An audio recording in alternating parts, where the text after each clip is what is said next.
Over the last few episodes, we talked a lot about the flexibility breaking the tech brings.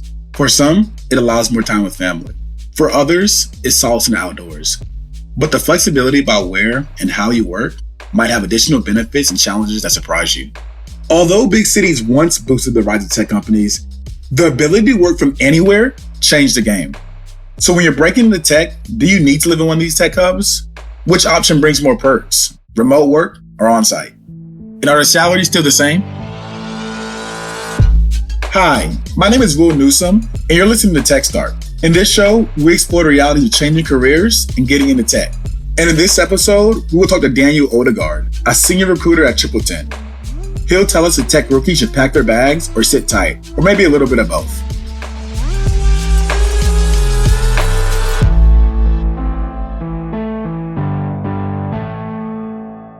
In your experience, what companies in the IT space prefer to hire remote workers and which tend to offer more like office-based positions? Sure. So, we've seen a huge shift in that over the past really about 5 to 6 years. Pre-pandemic, what you mostly saw in terms of remote workforce tended to be smaller consulting companies or companies that couldn't afford to have office space for workers. And then obviously during the pandemic, everybody went remote. It didn't really matter what you did. In the business world, you went remote except for in a few very specific circumstances, with that. And then coming out of that, you've seen a lot of major companies, put the return to office mandates in. But where we see a lot of opportunity for remote workers now is for small to mid-sized companies. If you're a giant company like a Salesforce or a Microsoft, you're going to have your office space whether or not you actually have people coming in or not, because you can use it for all kinds of different things. But if you're looking at, small to mid-sized companies, and I'm going to define mid-size here, Will, there's a lot of definitions for this, but I'm going to define mid-size here as if you have 100 to 500 employees. If you're at 100 to 500 employees, you're at a tipping point where, yes, you probably still need some kind of office somewhere, depending on what exactly you do. If you do software delivery, if you have a tie into an actual physical product, you probably still have some need for an office somewhere. But what you don't want to have is space for 300 or 400 people to work out of that office space and only have 100.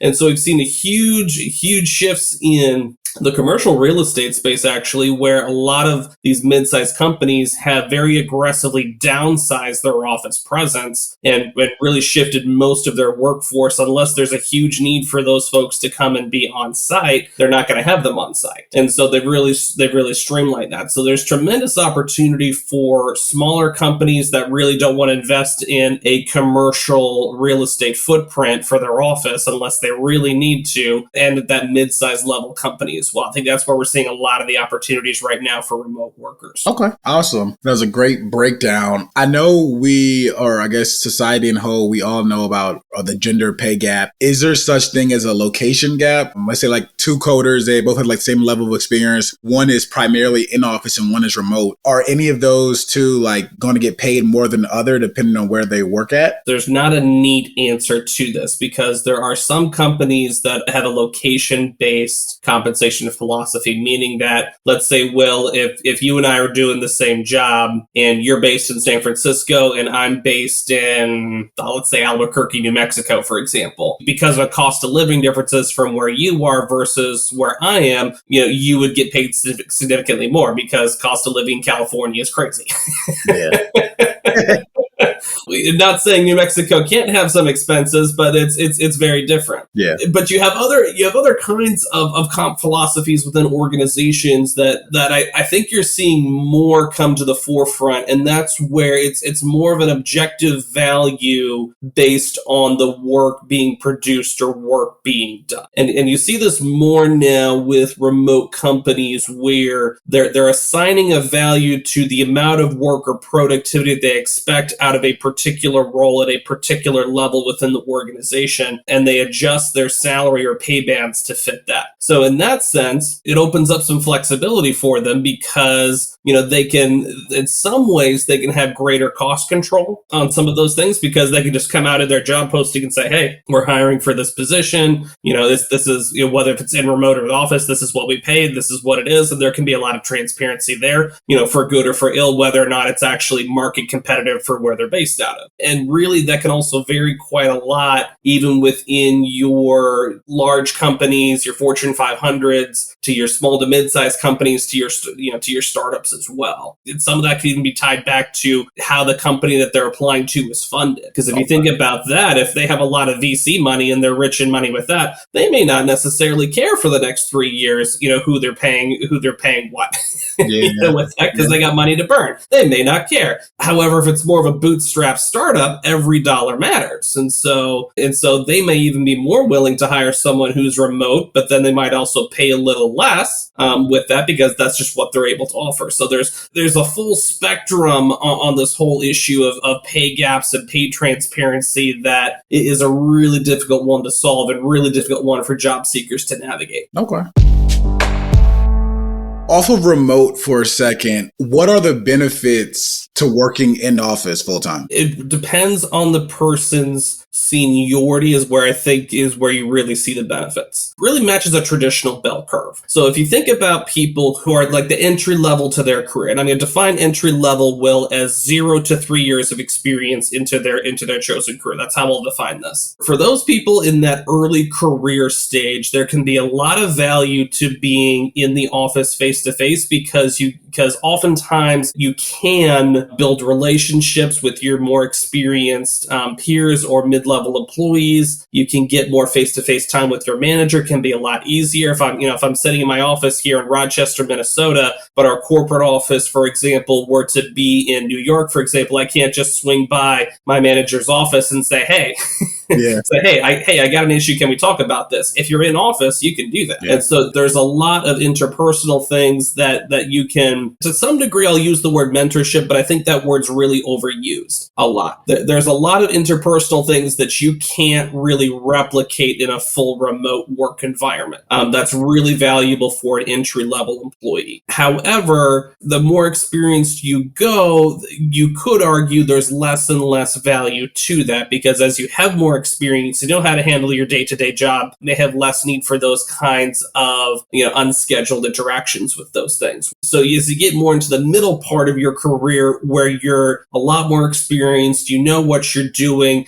there's still value in being able to come by an office once a week, for example, in a hybrid work situation, to still build those relationships with people. There's some interesting research out there in terms of that's more social psychology based, Will, and I apologize, I don't have the reference off the top of my head, but there's some interesting social psychology research coming out where it talks about the value of face-to-face relationships in terms of building trust is formed much quicker in face-to-face environments, and how that cascades throughout your working relationships throughout the organization. So there still continues to be value there, even in a hybrid work situation where it's once a week. At the other end of the spectrum, if you're a leader of team members or an executive, a lot of those folks still find a lot of value in working in office versus full remote, because for some of the same reasons with the relationship building side. And I think that's really what's at the heart for a lot of these larger organizations with these return to office mandates, is that they have a fear that their senior leadership is not going to be able to manage the day-to-day work near as well in a continued full remote environment. Early in your career, especially, there is value to being in office if there's some opportunity to that. Where that starts to fall apart is if you don't have a dedicated workspace in that company's in-office environment. With this change and shrinking of real estate footprints that I mentioned earlier, what a lot of companies are going to is essentially big workroom areas. Well, they'll have a couple of hundred workspaces set up, and no one has an assigned workspace. You just come in whatever day you come in that you're working in, you just grab a workspace, plug your work laptop in, and away you go. With that kind of setup, you see a lot of those benefits that I mentioned disappear, because one day you might be sitting next to somebody in marketing, the next it might be somebody in customer service, and the next day it might be something else. And so if you have to hunt around and look for people, then for people that you work with, then you really start to see a lot of those diminished benefits that I talk about earlier. So there really isn't a perfect solution, I think, for someone, especially in the early career stage. There's value to being in office, and there's certainly value, to being able to work in a quiet space that you can control, in your own house and in your own space. And to some degree, Will, it really depends just how an individual is as a person. There are some people who are always going to do their best work if they're in a quiet, dark space with their music on and jamming, and they don't talk to anybody for 72 hours. Yeah, definitely. There's people like that out there, and then there's other folks on the other end of the spectrum where, ironically, they're at their most productive when they can talk to 40 people before lunch. Yeah, and it's somehow, some way that they're still super productive, but they need that social interaction because that's what drives their personality, their giftings, and however you want to put that. So it comes back to what kind of person that you are, what kind of environments that you thrive. On the flip side, is there a point where remote work can, somebody's career can stagnate and it's a glass ceiling for remote work? Like they're less likely to get promoted if they had let's say 3 remote jobs that they worked remote. They've never been in office for that specific company that they worked for. There's some research that shows that the people who are in the office every single day get noticed by superiors more often, get noticed by executives more often, just simply because their face is just around the office more. They get noticed more, and there can be some evidence that those people get promoted, sooner or faster. That was especially true in older working models, pre-COVID with that. However, I think it comes back to what size of company you're working in today and how does the internal culture of that company work now. Because, for example, you have a lot of your startups, especially ones that are incredibly fast growing, where they're remote first organizations, and they take it's a very binary, is this person achieving and producing X% over their next peer? And if so, yes, we don't really care where they're based out of. We can promote that person. Or they may take more of an approach of, hey, this person's a good performer, but maybe they're not the top performer. However, we can tell that they have the interpersonal skills to be successful leading a large team, where someone who's amazing as an individual contributor might really struggle as a team. What I would challenge with this notion is to really think about if someone's frustrated with their current situation and that they've seen peers get promoted, even though you can show empirically that you do as good or better work than they do. I would start to think about, okay, maybe the best outcome for me is to go to another organization where I can have new challenges, meet new people, to take on new professional responsibilities, and all those things. And that'll just happen at certain points in your career. There doesn't have to be anything that's nefarious or something like that within that company's culture. If you and I, Will, are on a team of 10 people and there's one manager of that team, well, unless that manager moves on, all 9 of us can work as hard as we want. Unless they create space for another manager, none of us are going to get promoted. Where some of this, I think, this feeling comes into place of, am I not getting promoted because I'm working remote or other things? I think there's more personal things usually behind that for people's situation, rather than just, hey, do I just need to be in the office more to get noticed, to get promoted? Maybe there could be something to that. I would argue the answer is probably not as complicated or maybe as nefarious as someone might be thinking with those things. But again, it comes back to company culture, comes back to how they operate, comes back to relationships and relational equity that you've built within the organization. If somebody else is investing a lot of time in building relationships parallel and upwards across the organization, and you're not, there could be some answers to that there too. So it's usually the answer to that, Will, I think is usually found in self-reflection and with those things, and whether or not, hey, have I maximized all that I can in this role at this organization? And if I have, well, then for my own career growth goals, I probably need to start looking for the next step in the organization, or have a pretty candid conversation with my manager. What we're seeing, especially with Gen Z, Gary Vaynerchuk talks about this in a lot of his videos, where for Gen Z people, they can be so incredibly conflict averse that they would rather just go find a new job rather than have a conversation with their manager to see how they can grow and develop in their career. There is a real aspect of the old expression, the squeaky wheel gets the grease. Now, you don't want to squeak all the time. Yeah. But if you never ask, if you're not proactive in those things, that's where it's really easy to feel like you stagnate in a company, and where it feels like, hey, why aren't I getting promoted? It's really easy for that feeling to set in, I think, for a lot of people.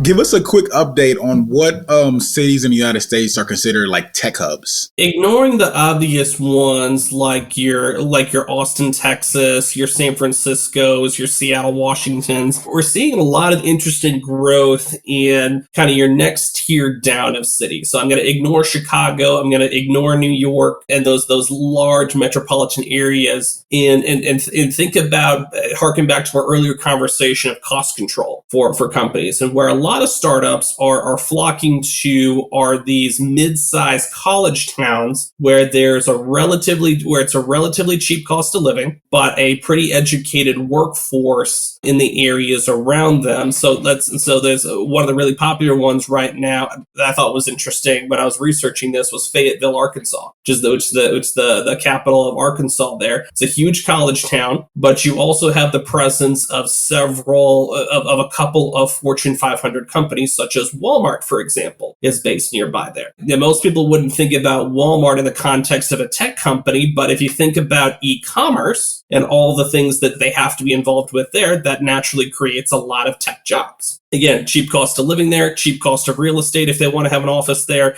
and they can grow and develop out from there, and they can obviously hire remote from there. So let's think about that example and spread that out a little bit more. You got places like St. Paul, Minnesota, which tends to be a little bit more education, a mix of education based. But if you think about the St. Paul, Minneapolis area, I think they have, I think it's 12 either Fortune 500 or similarly large companies that are headquartered in the area that are massive companies. And again, they may not necessarily be tech companies, although some of them are, that they create a lot of tech jobs with that. But again, you have lots of international colleges in the area, University of Minnesota, huge education system. You've also got places like Baltimore, Maryland, for example, with some of the Combinator. They have some Combinator startup resources that are centered around Johns Hopkins University, for example. So again, huge international college system draws people from all over the world. What happens when you draw people from all over the world who are super bright and sharp? You get lots of startup people, lots of entrepreneurial driven people. So you would think about those places across the country where relatively cheap cost of living, relatively cheap cost of office space, lots of colleges, and that creates places and opportunities where startups can grow and succeed and have a much longer time horizon because their costs are a lot less versus maybe if they're 100% based out of the San Francisco area or 100% based out of Seattle or Los Angeles or Austin. They have a much longer runway. There was a period of time over the last really about 3 or 4 years where a lot of startups would start out in one of these smaller cities, get a working prototype, get some early clients, and then they would go put a temporary office up in the Bay Area while they did their big fundraising rounds or tried to do their big fundraising rounds, and then they turned around and left with their money and went back to where they were actually based out of in one of these smaller markets, and so to try to extend that runway with their cash flow, with those things. And so to work in tech or work for tech startups, you really don't have to be based in a specific market in order to really have those opportunities. If you're trying to work at one of the big tech organizations like a Salesforce or Microsoft or Meta or Alphabet or one of those ones, for example, well, those companies have their own unique culture and their own economies of scale, and so with what they want, and so you kind of have to play their game oftentimes when you first join them in terms of if they want you to move to Seattle because they want you to work in office, well, that may be what you have to do if you want that experience of working with them. That may or may not be your situation, but you have a little bit less leverage in your job search and looking at these things when the larger the company is. Does it make sense to move to like, I guess, these smaller tech hubs like Fayetteville or Ann Arbor if you're just starting out like early in career? It might. I would tell people to do it if that particular area fits your lifestyle and what you like to do. If I'm going to be miserable living in a place like, Tempe, Arizona, for example, where it's close to 100 degrees most of the year, well, yes, there might be some job opportunities there and some additional things, and maybe that would be worth it. I would argue that could be the case, or it could be not. Don't move someplace just for the sake of moving someplace. The last thing you want to do is move someplace, relocate someplace, then find a job, and then realize, 4 months in that you absolutely hate the environment and the area and the situation just because it doesn't jive with you personally. Well, then you're going to have a compounding effect of stressed out of learning and developing and growing in your early career for your new job, and you hate the area that you live in. So that's probably 90% of your waking hours you're either stressed or somewhat actively hate. Which is not a recipe for producing good work, and it's not a recipe for growing and developing as an individual. How likely is it for someone to find a job outside of like these huge and smaller, I guess, mid-sized tech hubs early in career?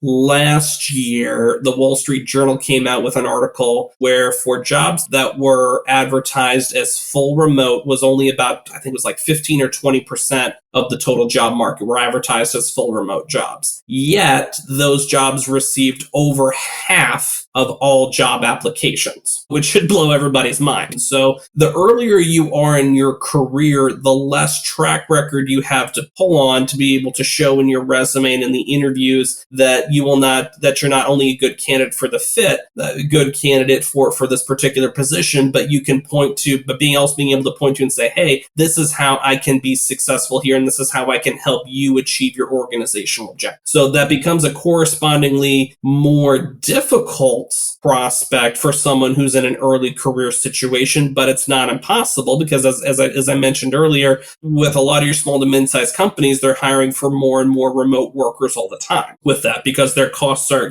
on the whole, their costs are much cheaper with that. So it's certainly not impossible, but how difficult it is, that's a difficult thing to be able to accurately measure, with those things. It is harder just in the base sense that more and more people apply for remote jobs. And so it becomes much harder to stand out from the 2,000 other job applicants, with those things. But that gets back to what I was talking about earlier. Do you have a tight understanding of what your why is in your job search and moving to the tech industry? And that is everything that you're doing with your resume and how you interview flow from there. Your main task in the early part of your job search when you're applying to jobs is not actually to beat out the 2,000 other applicants. When I go out to hire for a job, one of our remote jobs, I'm minimum going to get between 500 to 800 applications for that. Now, I'm going to shrink that down to 100 applications just for easy math's sake with this. So per 100 applications, I would expect, and this is my anecdotal experience. What I see is that for per 100 applications, on paper, I'm probably going to have anywhere between 6 to 10 strong fits for the position on paper. Now I'm only going off of what those candidates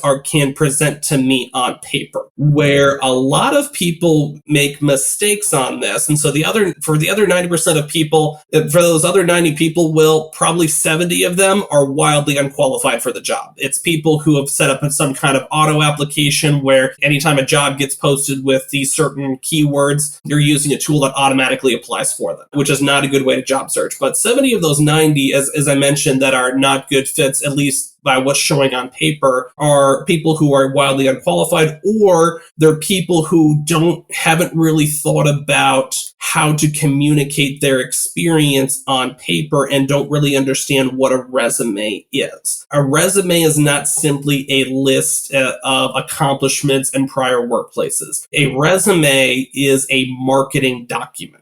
It should be something designed to draw attention to the reader. It's something much more aligned with sales than it is a personal biography of what you've done. And so when I say 6 to 10 resumes on paper are viable, it's oftentimes it's more because those 6 to 10 people have put the time, effort, and energy into really thinking critically about their resume and applying to be able to, again, keeping on this theme of your resume being a marketing document, been able to show, hey, yes, I've done X, Y, and Z. Here's my prior workplaces, but here's also some clues and ideas of what I can come in and do and achieve, at your organization in this role, and how I can help you achieve your objectives and goals, for that manager, that team, and those kinds of things. And so when you get more in that vein, and that's the to use an overused term, framework on these things, that changes your strategy and how you apply to jobs, that changes how you talk about your experience, how you interview. And so your odds, go up dramatically versus 90% of your competition with that. Aside from obviously the opportunities to network, what are the benefits and I guess the pros and cons of moving to a tech hub if you don't have to? It's what you make of it. There is no magic elixir of just moving to an area and things just happening to you because you're in that area. There's no magic elixir to that. However, if you're an early career professional, as I talked about earlier, 0 to 3 years of experience in your particular field, and let's say you move to Raleigh, North Carolina, for example, or you move to the Research Triangle area between Duke and University of North Carolina. It's a huge med tech startup area. And they hold events and opportunities and things all the time for startup organizations, for tech workers and tech get-togethers and things like that. And so to some degree, yes, there's greater in-person networking opportunities. You can meet more people, just in the daily context of what you do, but it's what you make of those opportunities, and do you go and find those things. A great way that a lot of people don't really talk about anymore is to get involved with nonprofit organizations. What people might you meet if you serve on the board for your local animal shelter, for example, or something along those lines? Who are you likely to meet there? Well, you're likely to meet other people who are extremely passionate about animals, but you're also likely to meet people from all kinds of walks of life, including tech, in those places. So I'd think broadly in terms of thinking of not just things centered on tech, but also think broadly about, okay, where am I likely to meet other people from other walks of life, build networks, build relationships, across different areas to develop more opportunities for yourself, down the road. There's a video podcast that I like that's by Pablo Torre. He's ESPN, and his show is called Pablo Torre Finds Out. In one of his episodes, he talks about how jiu-jitsu out in San Francisco is actually a huge networking opportunity because there's all these tech workers that are going out to learn various different forms of martial arts, and they'll rub shoulders with people from all kinds of different tech companies that are all going out and learning martial arts. Well, it doesn't necessarily have to be martial arts. Maybe if you're in the Atlanta area, for example, an adjacent field that really brings lots of people there is people in music or movie production. Atlanta's a huge area for TV show development and things like that. So think broadly about these things beyond just what's, tech, centric and oriented. Think about, okay, what other things are happening here where I can meet interesting people doing interesting things, and there's almost always going to be some tie-in back to tech somewhere within that. So to sum it up, moving to where the hottest thing is, where the next tech hub might be or is, it's not a must. There's plenty of opportunities across the United States that you can really find one pretty much wherever you live. Yeah, it should fit the other parts of your life and how and what you're looking to do and achieve. Don't just move somewhere just because there's a hot thing, because here's the scary thing, and we see this in tech all the time. What's hot today may not be hot 6 months from now.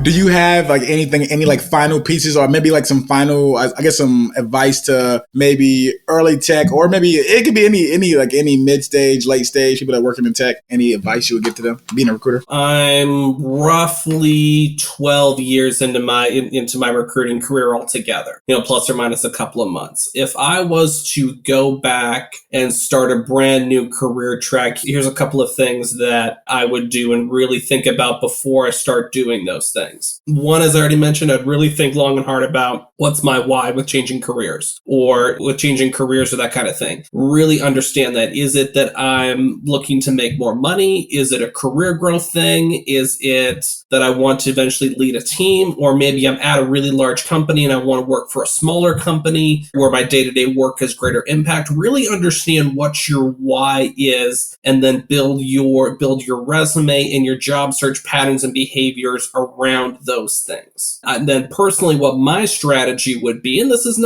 not correct for everybody. My strategy would be to, if I was going to change careers, would be to try to work for a small to mid-sized organization for a number of reasons. The biggest one being that at a small company, there's not a lot of other people. And so just by virtue of there not being a lot of people, there's much greater opportunity for me to learn and expand and grow my skill set much more quickly, working on a variety of projects and things that have to happen in a small company environment than if I was at a mid-sized company. Even in a mid-sized company, you start to see some stratification there or siloed work there of you working on a particular team towards a particular goal. And if you're working on with a lot of particulars in mind there, that just by extension starts to narrow your focus on what you work on. Whereas in like a small company that's under 100 employees, there's a lot more room for you to spread out and work on. Well, maybe if you're like a data analyst, for example, yes, you're analyzing data, but maybe one day you can help out marketing with analyzing some things that they're doing. Maybe next day you're working with operations. In a small company environment, much greater opportunity for me to grow professionally. And at a small company, they oftentimes have a lot less resources to attract highly skilled workers. So that would be my strategy, is identify my why and then try to find small companies that fit my why that I can go in and learn and grow and have a big impact on. And then, maybe 3 years down the road, make the jump to a little bit larger company, or maybe to another smaller organization, but a couple of steps further up the ladder in terms of responsibilities. That would be my approach. Now, it's also a little bit more risky because with smaller companies, you typically have fewer resources. And so if things aren't going well from a leadership perspective, there can be a greater opportunity for those companies to then go out of business. So I don't want to say this is not without risk. Yeah. With that. If you're someone who's in a more typical early career situation where, let's say, for example, you're in your early 20s or maybe even early 30s, you're not married, you don't have kids, there's not a lot of things tying you down. Your 20s should be an area where you're growing and experimenting and trying and doing all kinds of different things to grow and develop in your career and profession. You should have somewhat of a higher risk profile in your work in those kinds of areas and situations. But again, depends on your individual situation as a person with those things. So that would be my strategy. The allure with mid-sized or larger organizations is that, hey, they're mid-sized, they're large, they have a lot more resources, there's more training available, and all of those things can be true. What the mistake is in thinking that there's more job security. There is not, as we've seen over the last several years with the huge layoffs. There is not more job security, and I would argue there is actually less, because at the drop of a hat, whole departments of thousands of people can be let go or reassigned or furloughed or those kinds of things. And those companies can do that and take that financial hit in the short run because they're these massive ecosystems. Whereas if I am what Seth Godin calls a linchpin employee at a small organization, meaning that my work is at the center of why my team, my department, or how my manager is successful, there's a lot more job security in that. And if it's not necessarily job security, there's a lot of things I can point to in my experience. If I got to go find another job quickly because we went out of business, well, I can point to a lot of things like, hey, I was the center of why my manager and my team was being successful. And here are the receipts for how I was able to do that. Here are examples of how I might be able to do that for your team. So I would argue that to some degree, you may have more job security if you're really good and you're truly that linchpin of your team's success. You might have more job security So again, those are things that I would think about, Will, from my perspective, if I was going to change careers, with those things. I tried to give a couple of thoughts there about if you're an early career person versus, someone who's more mid-career, who's been in the professional workforce for, in that 10 to 20 year mark. Your strategy might need to be a little different because you might have more responsibilities in terms of things that you're accountable for at home. Whether if you have a significant other, if you have kids, you have a mortgage, there's other factors that start to come into play that might change your strategy and how you do some of these things, with that. So you think about your own personal situation and what should make sense, but also for most people, I would encourage them to think laterally around their challenges, things rather than trying to go straight on into something all the time. Try to think creatively and think around those things. They're just constantly bashing, trying to take on some of these challenges head on. Yeah. Okay. So I hope that gave you some insight into how things are with remote work and IT these days. Explore more career tips by visiting TripleTen.com/blog. This was the TechStar podcast brought to you by Lebo Studio in partnership with TripleTen. Tune in for the last episode of the season next week.